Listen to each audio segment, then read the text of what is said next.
Bugün Mısır denince çoğu insanın aklına dev piramitler geliyor. Ama antik Mısır mimarisi aslında sadece piramitlerden ibaret değildi. Nil Nehri boyunca kurulan şehirler, dev tapınak kompleksleri ve kayalara oyulmuş mezarlar.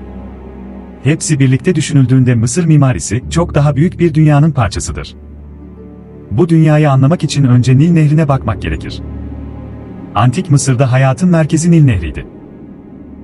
Her yıl Nil'in taşmasıyla oluşan verimli topraklar sayesinde tarım yapılabiliyor ve büyük şehirler kurulabiliyordu. Bu yüzden antik Mısır yerleşimleri neredeyse tamamen Nil kıyısında gelişti. Nil aynı zamanda ulaşımın da ana yoluydu. Taş bloklar, ticaret malları ve hatta dini törenler bile çoğu zaman bu nehir üzerinden taşınırdı. Antik Mısırlılar için Nil'in iki yakası yalnızca coğrafi bir ayrım değildi. Güneş doğudan doğar ve batıda batar. Bu yüzden doğu yaşamı, batı ise ölümü temsil ediyordu. Bu düşünce şehir planına da yansımıştı. Lyor olarak bildiğimiz antik Tebes şehrinde bu düzen açıkça görülebilir. Doğu kıyısında tapınaklar ve yaşayan şehir bulunurken, batı kıyısı mezarlıklar ve cenaze tapınaklarıyla doluydu. Antik Mısır'ın en önemli mimari yapılarından biri tapınaklardı. Bu yapılar tanrılar için inşa edilirdi. Ancak tapınaklar yalnızca ibadet yeri değildi. Aynı zamanda siyasi güç merkezleri ve büyük dini törenlerin yapıldığı alanlardı. Tapınak mimarisinde genellikle aksiyel plan kullanılırdı. Ziyaretçiler geniş bir avludan geçer, ardından sütunlu salonlara ulaşır ve en sonunda kutsal metne yaklaşırdı. Karnak Tapınağı'nda bulunan Hypostyle Hall yani sütun salonu antik Mısır mimarisinin en etkileyici mekanlarından biridir. Bu salonda yaklaşık 134 dev sütun bulunur. Bazı sütunların yüksekliği 20 metreyi aşar. Bu sütun başlıkları papirüs ve lotus bitkilerinden esinlenerek tasarlanmıştır.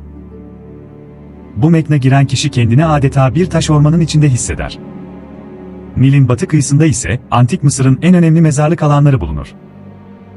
Bunların en ünlüsü Krallar Vadisi'dir.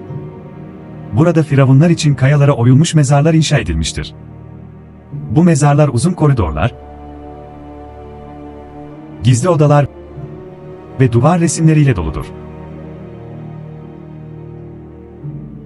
Bu mimari, Mısırlıların ölümden sonra yaşamın devam ettiğine olan güçlü inancını yansıtır.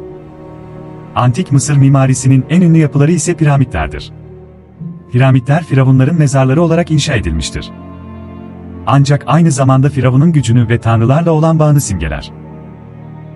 Giza'daki Büyük Piramit bugün bile insanlık tarihinin en büyük mühendislik başarılarından biri olarak kabul edilir.